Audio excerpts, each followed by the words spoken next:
दुनिया इफेक्ट हो रही है, और जिस तरह से प्रोफेसर पटनायक ने जो डोमिनो रिएक्शन की बात की है, उससे तो ऐसा लग रहा है कि भाई आने वाले दिन में हम और आप भी इफेक्ट हो रहे हैं। कम हो रहे हैं, ज्यादा हो रहे हैं। कुशन होता है हर एक कंट्री का, वो कुशन जब धीरे धीरे कम होता जाएगा तो फिर और ज्यादा इफेक्ट हम तक पहुंचेगा। तो उस सिचुएशन के अंदर ये जंग तो रुकनी चाहिए, ये तो समझ में आ ही रहा है। सर एक श्रीवास्तव सर, एक सवाल एक है, जो एक नई थ्योरी निकल कर आ रही है, CNN की रिपोर्ट भी है कि भाई अब ईरान के बस की भी नहीं रहा है स्ट्रेट ऑफ हॉर्मुज खोलना। उन्होंने जो माइंस बिछा दी थी जल्दबाजी में, वो उनकी कोई ऐसा उनके पास सही लोकेशन है नहीं, और उनको हटाने के लिए उनके पास साधन संसाधन है नहीं। तो इसीलिए स्ट्रेट ऑफ हॉर्मुज से अभी भी जहाज जो है बहुत कम तादाद में भेजे जा सक रहे हैं। तो ये थ्योरी में कितना दमखम नजर आता है? देखिए, दमखम है इसमें। थोड़ा दमखम ये है कि जब आप सी माइंस ले आउट करते हैं तो सी माइंस कितनी तरह की होती हैं, मैं एक बार बता, थोड़ा टाइम है क्या? हाँ जी बिल्कुल। एक सी माइंस में एक होता है, वो आप उनको समझ लीजिए मैग्नेटिक काइंड की होती हैं। तो हल जो होता है शिप का या किसी भी इस तरह के, चाहे वो एयरक्राफ्ट कैरियर हो, चाहे वो एक्सपीडिशनरी फोर्स वाला हो, उसमें वो जाके चिपक जाता है। एक वो होता है। दूसरा होता है जो अकॉस्टिक्स का होता है, जब वो प्रोपेलर की आवाज़ सुनेगा उससे चिपक जाएगा। और तीसरा होता है जो सी में एम्बेडेड होता है, जब आप नीचे जाएंगे और कोई चीज़ टकराएगी, एंकर करेगी तो फ्लोट वो करेगा, ब्लास्ट करेगा। अब ये जो उन्होंने बोला है, ये मुझे लगता है जब भी आप सी माइंस ले करते हैं, आप हमेशा उसको ज्योग्राफिकली जियोलोकेट करके उस चीज़ को टॉप सीक्रेट डॉक्यूमेंट में रखते हैं, क्योंकि बाद में आपकी जिम्मेदारी है हटाना है। अगर आपने लगा दिया और हटा नहीं पाए तो फिर वो लैंड माइंस की तरह हो जाएगा, जिसको आप जानते नहीं, आप उधर से गुजर नहीं सकते हैं। तो जनरल एरिया, जो कॉर्डन एरिया, वो आपको पता रहता है। इसीलिए आपने देखा होगा उन्होंने एक बीच में एक रास्ता कहा था कि आप ओमान की तरफ से नहीं जाएंगे, आप ये जो 2 नए रास्ते बनाए हैं इनसे आएंगे और जाएंगे, जो उनके कोस्ट के कोस्टल एरिया के पास में है।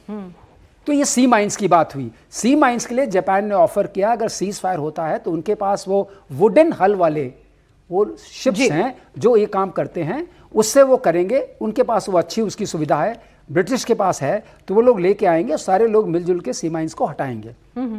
लेकिन सीज फायर जब पीस टाइप का सीज फायर होगा तब। अगर मान लीजिए सीज फायर नहीं होता है तो ऑप्शन क्या है? आप लेके अपना गए सी माइन जो जिसको हटाता है वो वाला जहाज लेके गए, LCH बोलते हैं उसको। अगर आप उसको लेके गए तो वो आर्टिलरी अटैक कर सकता है, वो वहां से मिसाइल अटैक कर सकता है, बहुत रेंज से बाहर नहीं है। तब आप क्या करेंगे? तब तो आपको इतनी चोट लगेगी। अगर आपका कोई एयरक्राफ्ट कैरियर या कोई छोटा एयरक्राफ्ट कैरियर जो माना आता है मैरीन एक्सपीडिशनरी यूनिट्स के साथ आता है, या कोई कॉर्पोरेट आपका, अगर वो डूब गया तो कितनी आपकी बदनामी होगी। चलिए, तो ये खतरा बना रहेगा। फंसा तो हुआ है अमेरिका, और यहाँ पर ईरान के पास खोने के लिए बहुत कुछ नजर नहीं आ रहा है। जब आपने इतनी बर्बादी कर दी है, 40 सालों से सैंक्शंस लगा रखी थी उधर मैडम, हाँ? खो दिया अमेरिका ने, नाटो खो दिया, और यहाँ से अपनी साख खो दिया गल्फ कंट्री से। और रंजिश ही सही, दिल ही दुखाने के लिए आप फिर से मुझे छोड़ के जाने के लिए ये बोल रहे होंगे। चलिए कुछ सवाल है, चलिए पहले आप पूछिए, आपके पास भी आएगा नंबर। ये जो ट्रंप हैं, क्या ऐसा कुछ एक नया चैप्टर हम लोग नया बैक ऑफ द माइंड जाकर नहीं सोच सकते कि ट्रंप क्या सोचते हैं? क्या इसके पीछे ये जो नोबेल पुरस्कार का जो चक्कर है, कभी अपने चेलों को, पाकिस्तान को दिलाने के चक्कर में लगे हैं और नहीं मिला, उसके वजह से ऐसा तो नहीं कि उसके वजह से ये फ्रस्ट्रेशन और खिसियानी बिल्ली खम्बा नो चाहिए चल रहा है? और पाकिस्तान को क्यों लगाया इन्होंने, जो अपने घर का ही नहीं कर पा रहा है? ठीक है, ये 2 चीज हो गई। तीसरा एक क्वेश्चन और है कि क्या इस पूरे युद्ध का मास्टरमाइंड कौन है? इसका सबसे बड़ा जो अगर बोला जाए तो ट्रम्प कार्ड कौन है, तो वो नेतन्याहू है। नेतन्याहू को उनके लिए कुछ नहीं हो रहा है, सब ट्रम्प कर रहे हैं, उनको नहीं समझाने की बात हो रही है। तो क्या ये नहीं लगता कि अगला जो है वो समझौते के लिए इंडिया को लाया जाए? क्योंकि नेतन्याहू का और पाकिस्तान से कोई बिल्कुल आंखों देखी कोई बात, मतलब एक दूसरे को देख नहीं सकते हो। देखिए, दोनों ही बुजुर्ग हैं ना, ये दोनों ही बुजुर्ग, इन्होंने ही दुनिया को संकट में डाल रखा है, और दोनों के दोनों ही उलझे हुए हैं अपने अपने चक्करों में। कोई एप्स्टीन के चक्कर में उलझा हुआ है और कोई उसमें करप्शन वाले चार्ज में। और एक चीज है, हाँ जी सर, एक्चुअली आप जो डोनाल्ड ट्रंप का बात बता रहे हैं, उसका मेन रीजन है अमेरिका में एक ज्यूइश लॉबी है, इसको बोलते हैं United states Israel public affairs committee. आप देखिए मेटा है, गूगल है, जितने भी फेसबुक, वर्ल्ड का जितने भी बड़े बड़े इंडस्ट्रियलिस्ट ऑफ ज्यूज होते हैं, उनका फंडिंग होता है अमेरिकन प्रेसिडेंशियल इलेक्शन में।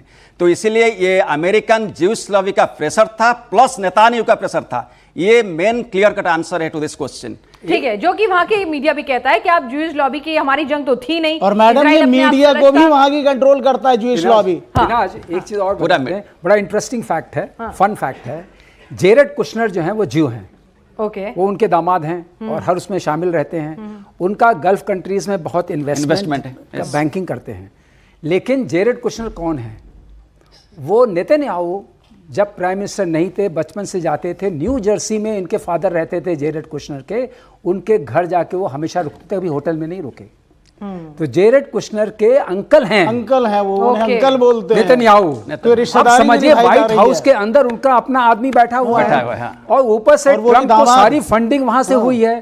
तो लॉबी ने काम किया है प्लस रिश्तेदारी ने भी काम किया है। मतलब परिवारवाद हमारे यहाँ ही नहीं होता है। नहीं, अमेरिकन ही कह रहे हैं कि भाई ये कहाँ अमेरिका फर्स्ट है, ये तो इजराइल फर्स्ट हो गया। इजराइल फर्स्ट हो गया। ठीक है, कुछ सवाल और ले लेते हैं जी। जय हिंद सर, मैं आपसे एक चीज समझना चाहूंगा कि जो पाकिस्तान की सिचुएशन है वो भी कहीं ऐसी तो नहीं है कि भाई ये एक मैरिज हॉल बुक हुआ है, उसमें जो लड़के वाले और लड़की वाले दोनों आए, सब कुछ सेट हो गया है, लड़का लड़की शादी के मंडप में बैठ भी गए, एंड मौके पर किसी वजह से शादी टूट गई। अब लोग उस मैरिज हॉल को खरी खोटी इसलिए सुना रहे हैं कि वो उस मैरिज हॉल की पहली शादी थी। बेचारे मैरिज हॉल के साथ ही आपने गलत बहुत अच्छा सवाल पूछा इन्होंने। पाकिस्तान को बिना मतलब हमारी दुश्मनी है तो आप कह रहे हैं कि मैरिज हॉल ही जो है अनलकी है, ठीक नहीं है। इनकी बात से मैं पूर्णतः सहमत हूं जो ये कह रहे हैं, और मैंने कई बार कहा इट्स जस्ट ए वेन्यू, ये मैं कह चुका हूं पहले भी।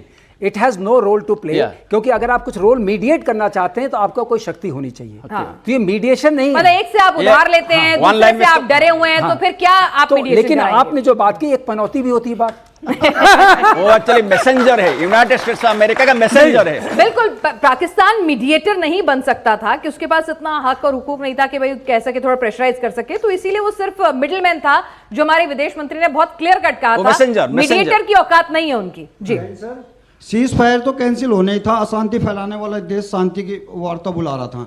लेकिन सर हम ट्रंप का तो बोलेंगे, ट्रंप ने क्या खोया, लेकिन ईरान ने भी काफ़ी कुछ खोया। अगर हम देखें तो खाड़ी देश उसके अगेंस्ट में होते हुए हमने देखे, उसके अंदर गृह युद्ध होते हुए देखा। उससे बहुत बड़ी चूक नहीं हुई कि उसको पहले बना लेना चाहिए था, अगर वो बम बनाने का प्लान रखता था। आज जब उसकी शक्ति आधी हो गई है तो ये कह रहे हैं कि भाई बम पहले बना लेता तो इतना ज्यादा नुकसान नहीं होता। फिर सर आप इसमें ऐड कर दीजिएगा जी। अच्छा, सो देखिए ऐसा है, बम बनाने के लिए वो धमकी इसलिए देता रहा कि वो अब चाहता था कि जो 47 ईयर से सैंक्शंस लगे हैं वो अनसैंक्शन हो जाए, और बीच में इसकी बात चली, और जो उसके फ्रोजन असेट्स हैं वो उसको मिल जाएं, क्योंकि वो ये चाहता था, ईरान हमेशा ये चाहता था एक धमकी बनी रहे, एक प्रक्रिया बनी रहे, लेकिन बेसिकली उसकी जो समृद्धि है, जो प्रॉस्पेरिटी है, जो मनी है, जिस तरीके से वो सैंक्शन था, वो तभी आ सकती जब ये दोनों चीजें हों। तो इस बार भी यानी बम बना लेता तो और ज्यादा सैंक्शंस लग जाते, तो फिर पैसा कहां से लाता? वैसे ही पैसे की किल्लत की वजह से उसका पैसा दुनिया भर में ब्लॉक्ड है, उसका खुद का हक का पैसा नहीं मिल पा रहा है, तो किस तरह से उसकी अर्थव्यवस्था चरमरा रही है, सबने देखा। सर आप छोटी सी लाइन हाँ, वो बिल्कुल उस तरह की स्थिति को ही मना कर रखना चाहता था कि जिसका फायदा उठाकर वो बार बार धमका सके और ये दिखा सके कि मैं इस काम को कभी भी कर लूंगा, कभी भी कर लूंगा।